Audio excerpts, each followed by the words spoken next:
So I wanted us to go into the NSAS protest. One of the main highlights of it was the social media presence. I mean, millions of tweets going up, millions of trend segments.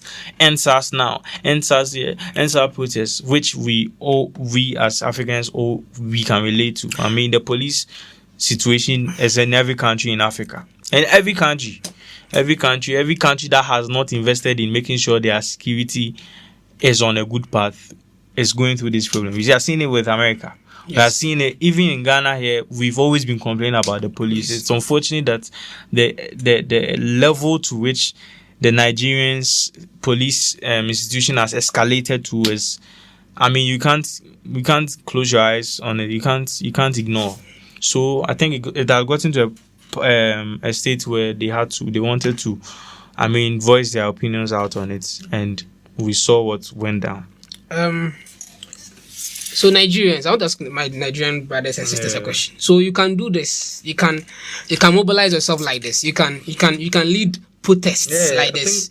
You can do all these things, and you've endured all this nonsense from your government like that. Me, I don't understand. Like, seriously, because Nigeria is one of the most corrupt countries in the whole world. Yeah, like not even Africa, the whole world. Yeah, you don't have to be in Nigeria to know that the Nigerians are corrupt. They are very corrupt. You know, Nigerians, they are a normal Nigerian will come to Ghana. Even though we Ghanaians, we cry every day that Ghana is corrupt, our politicians are corrupt, our police will take bribes from us.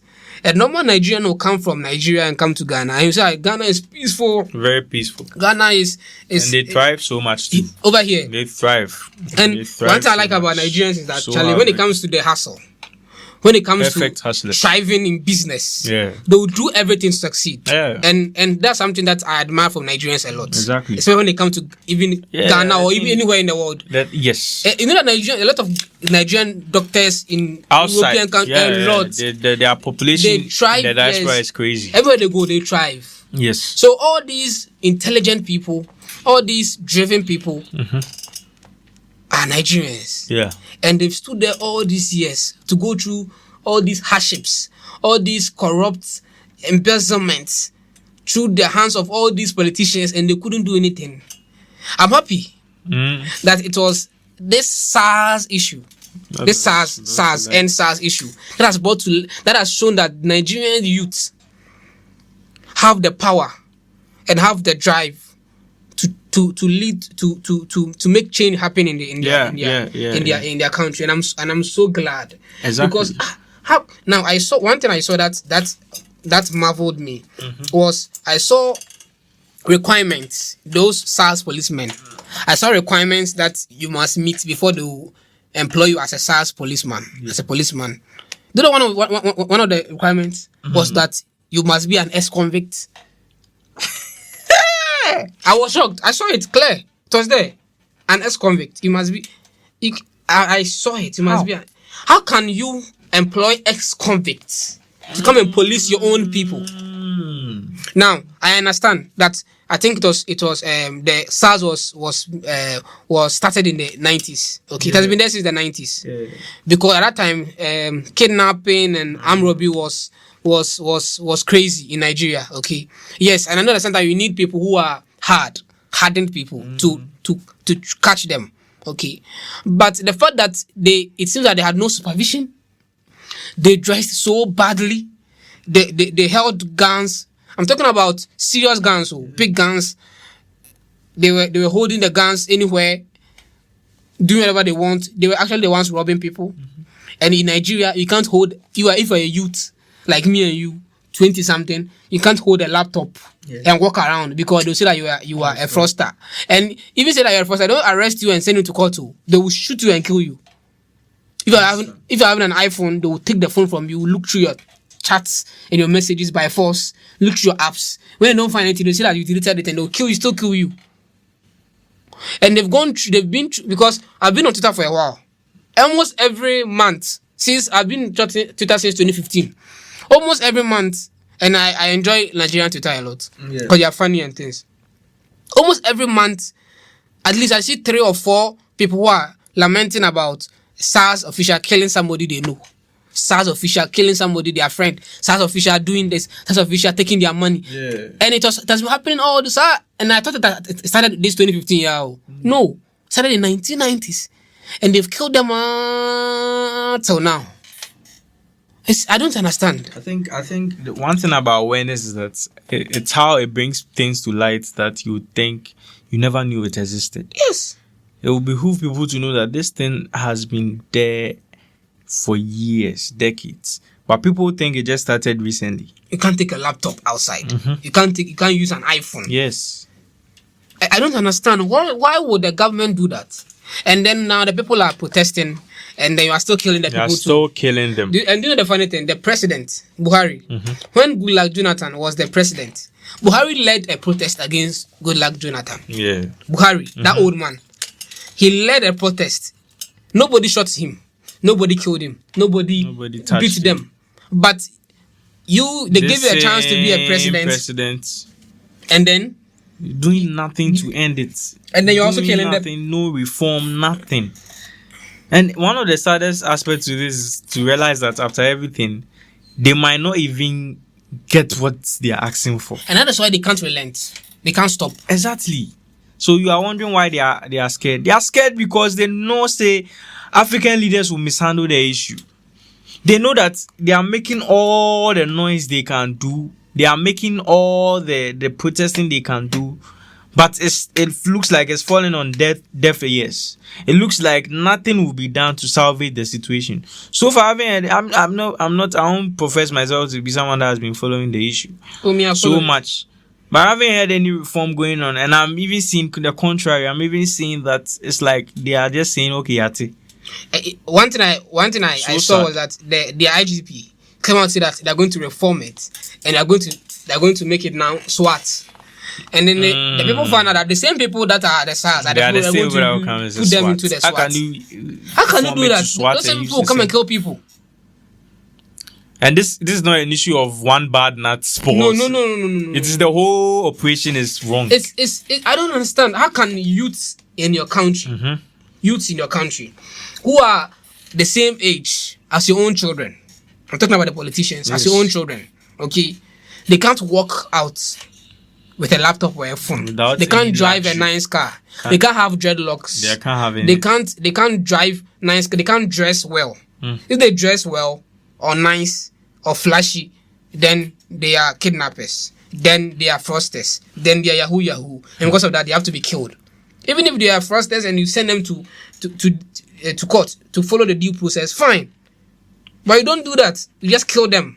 As a developing economy and one of the most promising economies even in the world, it's disgraceful to yourself, and it's disgraceful to you that you are sabotaging future investors, corporations that would want to invest in Nigeria, because Nigeria has one of the most eventful population in the world. You understand? Anything you touch in Nigeria tends to go because of the population. Yes. So if I'm a corporation that's looking to extend my product services to you, and I realize that this is how you are running your country, I would stop.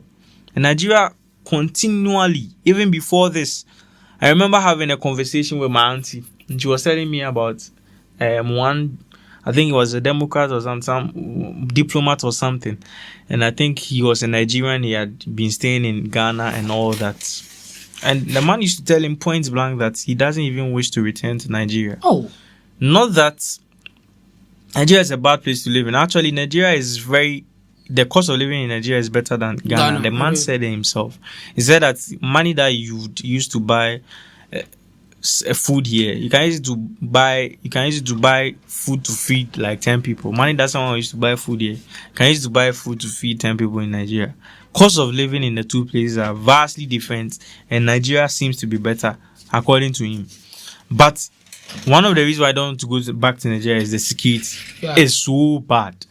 Aside the fact that you can be robbed any time, people can just meet you on the road and rob you. The main people that are supposed to protect them are also not doing their job. They are also as corrupt as the robber on the street.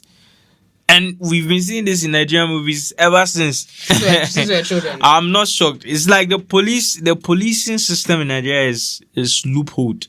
There are so many flaws to them. There are so many wrongs to them.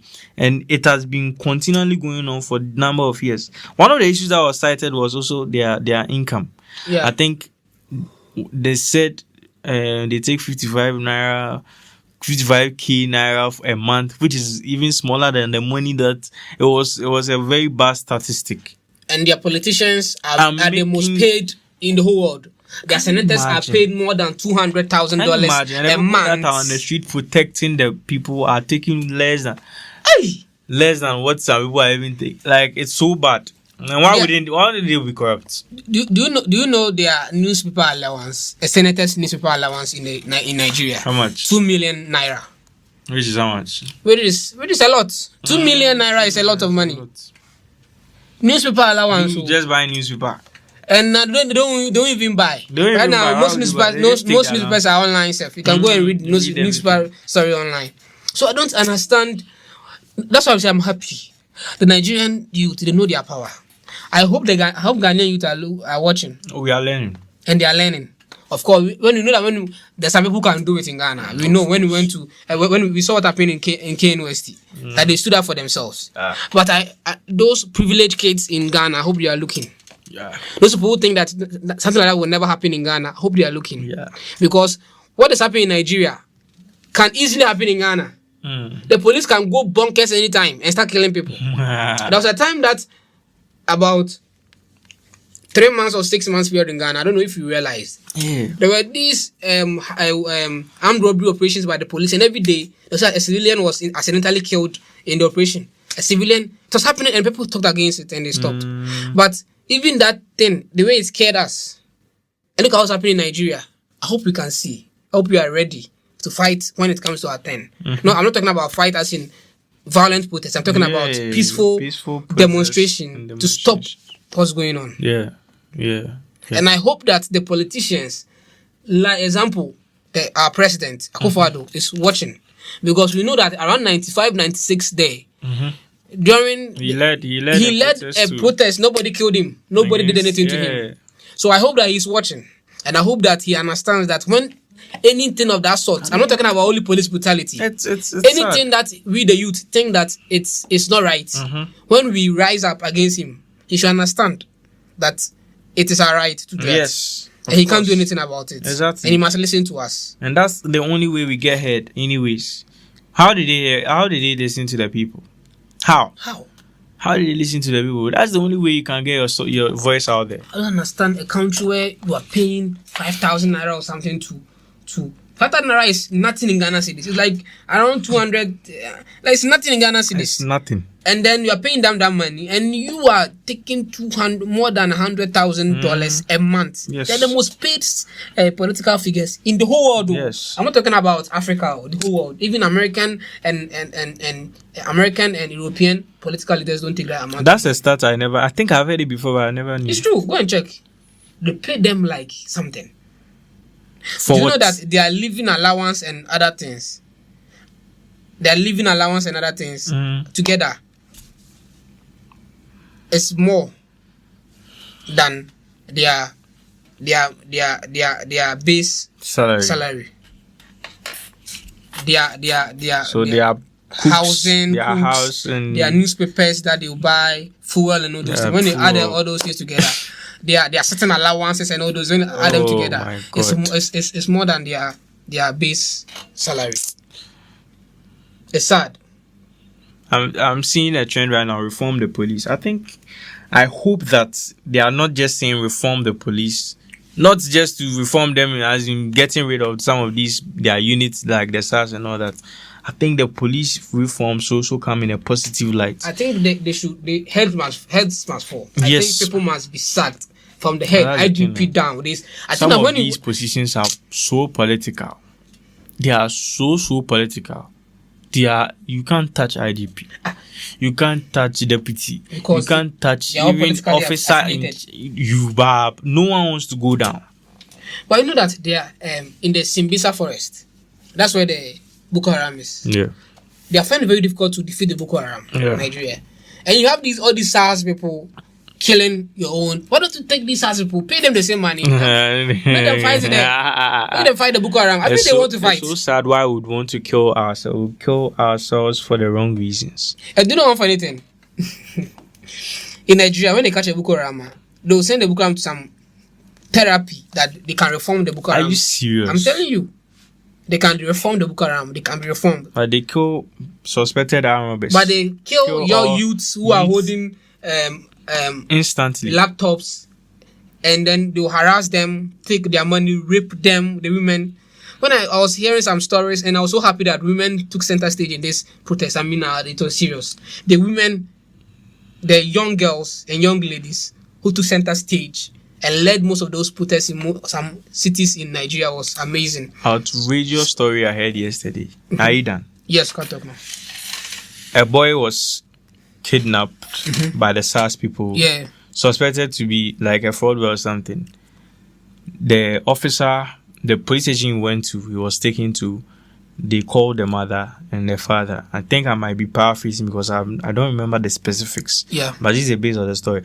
The mother and the father came. The officer told them that he has killed the boy. Point blank to their faces that he has killed the boy. So he doesn't owe them anything. They should go. And then they went back. And then one of the police officers called the mother and the father that the officer wants bribe, so they should bribe him so that they will release the boy. They went to find money, scrap up everything they can get. Went back to the police station. Then the police officer said that the money is clear, so they should go back. They went back, borrowed, did everything they can, brought an outrageous amount. I forgot it's in Naira. I don't really understand the Naira currency, but it's very huge. Brought it back to the man. The man said that he has killed the boy and the boy's body is in a river that they dump dead bodies. So the man should go and look for it. The man too went because they were so desperate to find their sons. And the man went into the river body searching for, and when you go to, it seems like a story to me. The one that was narrating the story said that the man literally was digging up dead bodies to find the body of his son. They went back, I think they found it. They went back to the Federal Bureau, FBI, at Nigeria to report the case to them that a state and this county and this state, this police officer, they told them that for them to go to that state, they have to pay all the officers, the FBI officers, before they can go and investigate the issue. And there's another story I heard that there was a time that these other people, they were killing people to the extent that they didn't know what to do. So when they kill the youth, they'll keep their bodies in the night. They'll drive by a mortuary and they'll throw the body in front of the mortuary and then they'll pass.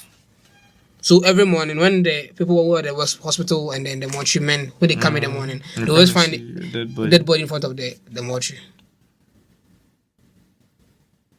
So if that mortuary or that place is not near your state, you never see your child or your brother or your husband or your wife again, so ever. You see someone unidentified body, just bury it. So you never know where your child is forever. So imagine it has been there. SARS has been there since 1992 or 1993, whatever, in the 90s till now. Imagine normal people who have been killed, whose family members are still looking for them, thinking they are missing or they've traveled or something, but they are dead. And that is why I say that they can't relent. They can't. And that's why I say that Africa is behind them. They should continue. They can't. To me, if I get credit, they should bring down their whole government. It's a canker. That government is rotten. It's rotten. They should bring them all down. And I hope that the youth of Ghana, they are listening. They are seeing that they can their will can be posted because we are the ones who put them there in the first place. And in all this, Akufo-Addo, I think Akufo-Addo has not spoken in all this. No one wants to. That's a funny. No one wants to speak on it. But he's the ECOWAS chairman. Yes, but he won't speak on it. Everyone wants to make it seem like it's an internet, it's an online protest. Nothing is going on because Buhari himself is not saying any proper thing to them. So no one wants to speak on it, and they are making it seem like it's the youth that's just trying to make noise. That's a funny thing. That's why I'm saying that Who made Davido and Burna Boy the protest leaders? They are not leaders, so it's just their own fans. The thing is that I this don't protest, get it all. they are not leaders, so it's just the first person I saw who made like a move that I really saw was Wizkid and Faz. And when Wizkid and Faz were the ones who started this who made it huge. The video just came in like last week or so. The video just came, I think, this week. It was in Ghana or somewhere. The video was in Ghana with Stonebwoy. He went back and he went to join the whole thing.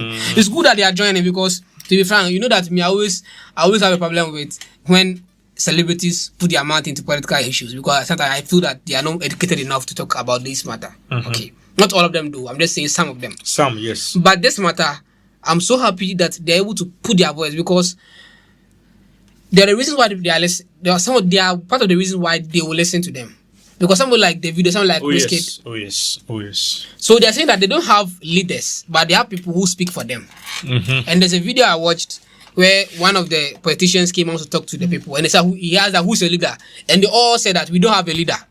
Yes. And the man said that but how can I speak to you without a leader? And the man said I speak to you, I will all answer you at the same time. Wow. And the man was confused. And I said that is power. That's the power that people have. Listen, do you know something? When such revolutions start having leaders, that is when revolutions start having leaders. That is when issues come in.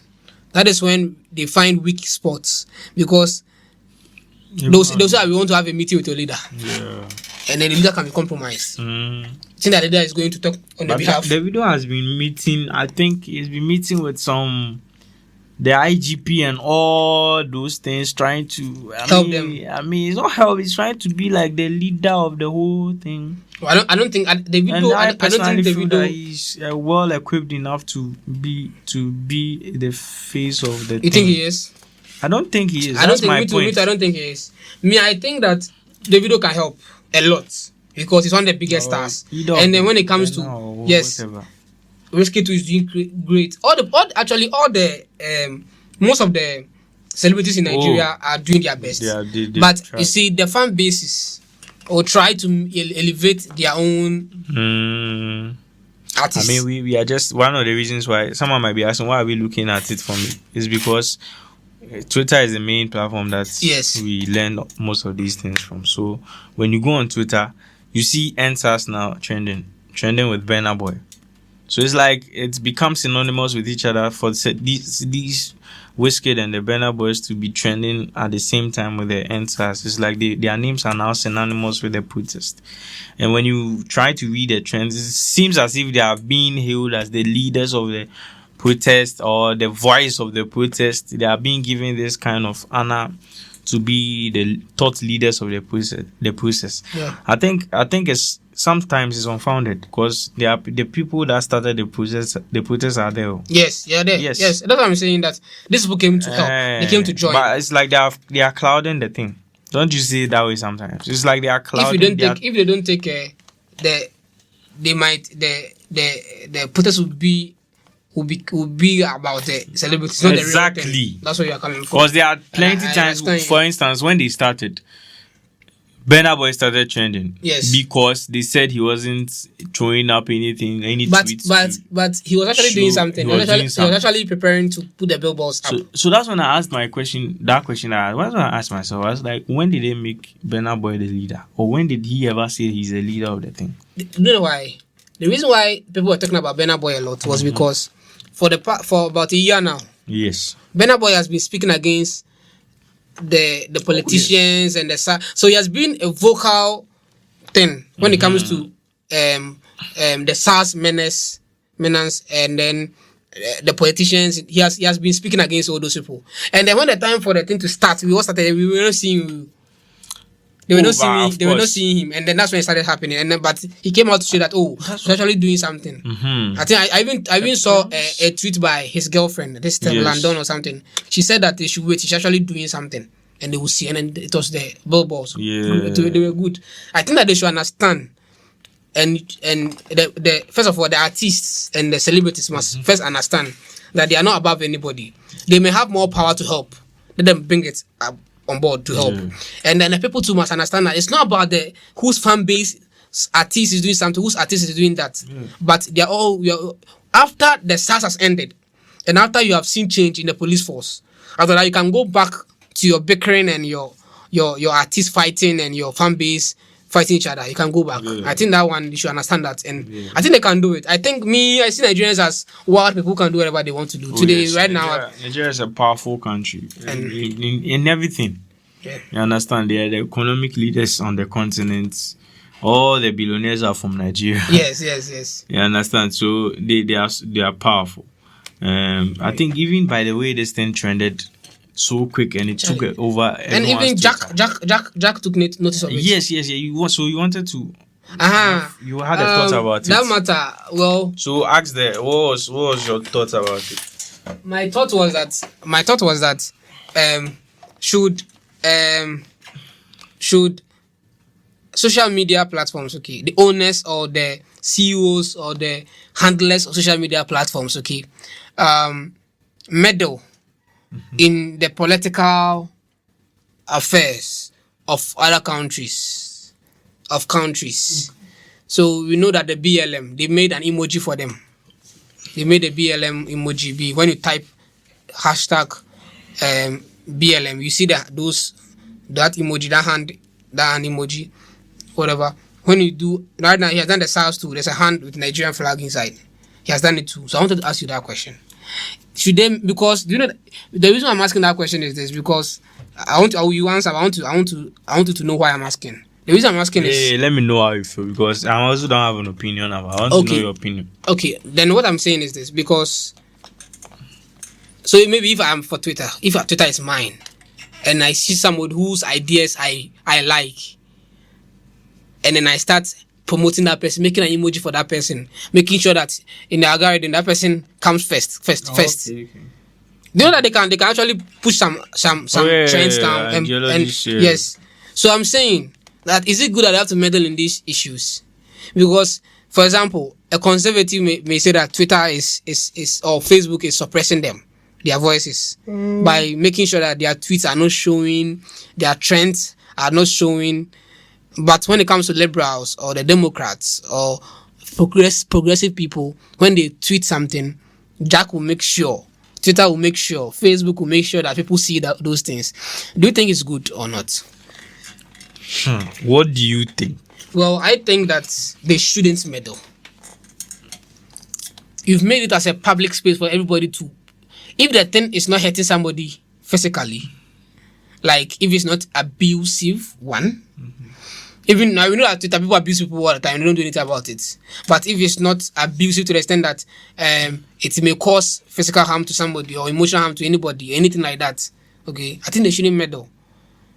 So was your premise based on Jack tweeting about NSAS, or is before? It started from the BLM protest. But those things are things that are hurting people, as in NSAS and BLM. People are losing their lives. Yes, I agree with that. Mm-hmm. But is it how are we sure that you are doing it because of that, or because it's your ideology? We cannot be sure. How sure are we that in subsequent years, when things like that come up, they can't do that against people? One thing about every corporation, there's something called corporate social responsibility. Yes. CSR. Yeah. Every company is. It's not. I think there are laws governing that. Every company you have to have corporate CSR. Yeah. But the main thing is the brand. You have to also make the brand look very. You have to make the brand look very hospitable. You have to make the brand look like a good thing in the society. Yeah. So you have to make sure that you add your voice one way or the other. As a Twitter CEO, I think your voice is your primary tool. Aside from the money, you also would contribute to the cause. So I think him doing that is also an expression of, Twitter, we are for our people, we are for good things. We are for human rights, activism and all that. You understand? So you can't be naive enough to undermine that part of the argument. At the same time, to challenge the CEO of Twitter, his voice goes farther than almost everyone in Twitter. You understand? So can we trust their moral judgment to support anything? Oh no. That's what I'm asking. For me, to be honest, me personally, I don't even believe in social media protesting. Okay. Yes, I think it doesn't do anything. Yes, the awareness can be created, fine, but aside that, it doesn't really do much. The awareness is okay. Yeah. It's fine. Awareness is very nice. Because I would have learned about the SARS if you hadn't seen the trends. Who would know about SARS?